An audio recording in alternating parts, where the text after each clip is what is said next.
මැරුණනම් කියන්නේ මන් දන්නේ ඉතින් මොකක් වෙයිද කියලා. අත් මං හිතන්නේ ඉතින් හුඟක් දුරට මං කියන පුද්ගලයා ඉවර වෙයි කියන එක. මම තවදුරටත් නෑ කියන එක. ඒක මට නිකන් හරිම භයානක ඒක මට හිතන්න බැහැ මොනා වෙයිද කියලා. නමුත් ඒක හරිම හිතද්දි මට හරිම භයානක හැඟීමක් දැනෙන්නේ. මට හිතෙන්නේ නිකන් දැන් මම ඉන්න එක කතා කරන එක මේකනේ මම උරු වෙලා තියෙන ජීවිතේ දේවල් දකින්න පුළුවන් මට දේවල් අහන්න පුළුවන් මට. ඒක සම්පූර්ණයෙන්ම නැති වෙනවා වගේ එකක්.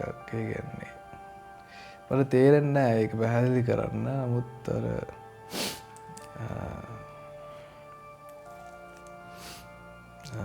නමුත් මේ එක්ස්පීරියන්ස් එක මේ ජීවිතය කියලා මම විඳින එක්ස්පීරියන්ස් එක